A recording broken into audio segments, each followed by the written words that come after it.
ఓం ఓం శ్రీ గురుభ్యో నమః. ఓం శ్రీ గణేశాయ నమః. ఓం శ్రీ కృష్ణ పరబ్రహ్మణే నమః. శ్రీమద్భగవద్గీత అథ ద్వితీయోధ్యాయః సాంఖ్యయోగः. శ్రీ గురుభ్యో నమః. శ్రీ కృష్ణ పరబ్రహ్మణే నమః. శ్రీమద్భగవద్గీత ద్వితీయోధ్యాయము సాంఖ్యయోగము శ్లోకము 4. అర్జున ఉవాచ కథం భీష్మమహం సంఖ్యే ద్రోణం చ మధుసూదన ఇషుభిః ప్రతియోత్స్యామి పూజార్హ పరిశోధన. భావమును పరిశీలించినట్లయితే అర్జున ఉవాచ, అర్జునుల వారు పలుకుతూ ఉన్నారు. కథం భీష్మం అహం సంఖ్యే ద్రోణం చ మధుసూదనాలో మధుసూదన ఉంది కాబట్టి ఓ మధుసూదన అనేసి ప్రారంభించుకోవాలి. అహం, కథం భీష్మం, అహంలో అహం అని ఉంటుంది. అహం అంటే నేను, సంఖ్యే అంటే యుద్ధము, యుద్ధమునందు, కథం అంటే ఏ విధముగా, ఇషుభిహి, ఇషుభిహి అంటే బాణములతో, అంటే ఓ మధుసూదన ఈ రణమందు నేను ఈ బాణములతో భీష్మ పితామహుల వారిని, భీష్మంచ ద్రోణంచ, భీష్మ పితామహుల వారిని, ద్రోణాచార్యుల వారిని ప్రతియోత్స్యామి అంటే ప్రతి అంటే ఎదుర్కోవడం, ఎదుర్కొని ఎలా పోరాడగలను, ఎందుకంటే వారిద్దరూ కూడా నాకు పూజనీయులు. పూజార్హౌ అరిశోధన, అరిశోధన అంటే ఓ శత్రువులను సంహరించేవాడా, వీరిద్దరూ కూడా నాకు పూజార్హులు అని చెప్తూ ఉన్నారు. అర్జునుడు ఈ విధంగా పలుకుతున్నారు. ఓ శ్రీకృష్ణ, నేను యుద్ధములో భీష్ముని ద్రోణుని ఎదుర్కొని బాణములతో కొట్టి ఏ విధముగా యుద్ధము చేయగలను అంటే చేయలేను. శత్రువులను సంహరించు ఓ శ్రీకృష్ణ, వారిద్దరూ నాకు పూజనీయులే, శత్రువులు కారు. 4వ శ్లోక వివరణ పరిశీలించినట్లయితే గత 2 శ్లోకాలలో భగవానుల వారు చాలా గట్టిగానే చెప్పడం జరిగింది.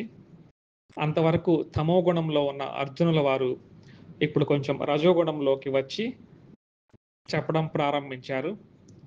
ఈ శ్లోకంలో భగవంతుల వారికి 2 నామాలు చెప్పబడ్డాయి. మొట్టమొదటిది మధుసూదన, మధువు అనే రాక్షసుడిని సంహరించావు కాబట్టి మధుసూదనుడు అనే పేరు వచ్చిందనమాట. అలాగే ఇంకొకటి అరిశోధనుడు, అరిశోధనుడు అంటే అరి అంటే శత్రువులను సంహరించువాడా అనేసి ఒక అర్థము వస్తూ ఉంటుంది. అరిశోధనుడు అంటే శత్రు సంహారకుడు అనేసి.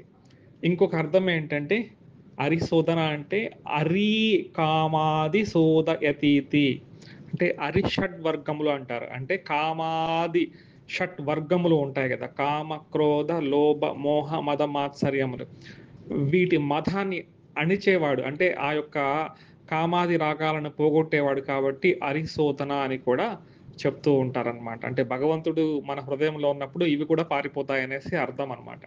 ఈ విధంగా 2 అర్థాలను మనం చెప్పుకోవచ్చు.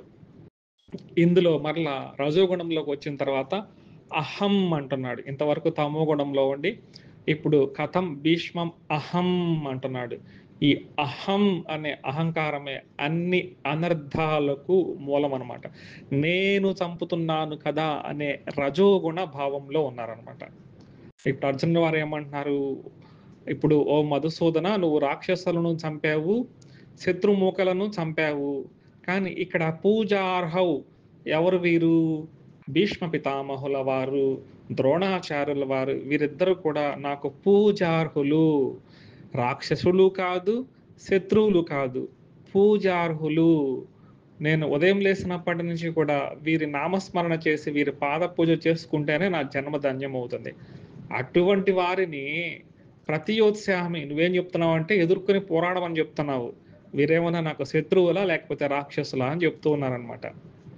ఇంకా వారి మనసులో భావన ఏంటంటే, ఇప్పుడు చిన్నప్పుడే మా తండ్రి గారు చనిపోయారు, మా తండ్రి గారు చనిపోయినాక అప్పటికి కూడా మమ్మల్ని చేరదీసి, ఎంతో ఆప్యాయంగా వాత్సల్యాన్ని పంపి, ఆ చదువులు, విద్యా బుద్ధులన్నీ కూడా నేర్పించారు మా యొక్క తాతగారు. భీష్మ పితామహుల వారు. అలాగే ద్రోణాచార్యుల వారు ఎలాంటి వారు? అశ్వత్థామ స్వంత పుత్రుడు ఉన్నప్పటికిని కూడా నన్ను పుత్రునిగా భావించి, ఆ పుత్రుడి కన్నా ఎక్కువగా భావించి, సర్వ శాస్త్రములలోని రహస్యాలను అంటే వారి పుత్రులకు చెప్పని కూడా రహస్యాలను నాకు చెప్పి, మరియు నాకొక మాట ఇచ్చారు. అందరికన్నా కూడా గొప్ప ప్రవీణుడిని, విద్యా ప్రవీణుడిని చేస్తాను. అస్త్ర విద్యలలో ప్రవీణుడిని చేస్తాననేసి నాకు హామీ ఇచ్చి, అందుకు తదనుగుణంగా ఆ యొక్క గురువుగారు నన్ను ఉత్తమ స్థితిలోకి తీసుకొచ్చారనమాట. ఇప్పుడు వీళ్ళిద్దరిని చంపమని జెప్తున్నావు.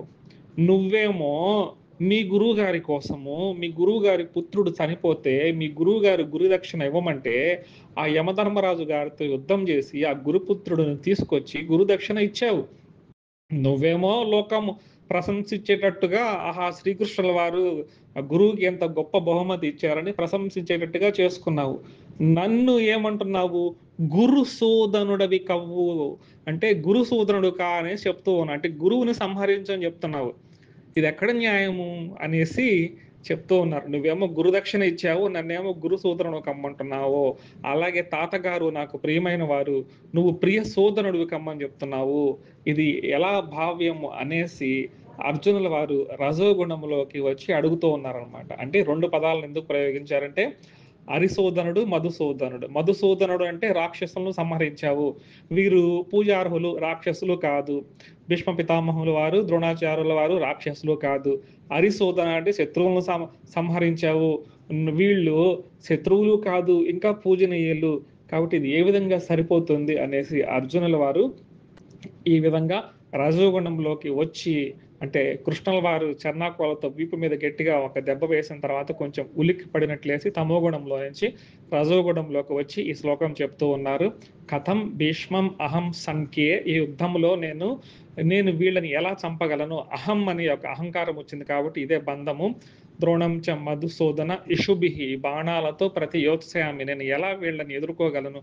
పూజార్హావ్ అరిసూదన.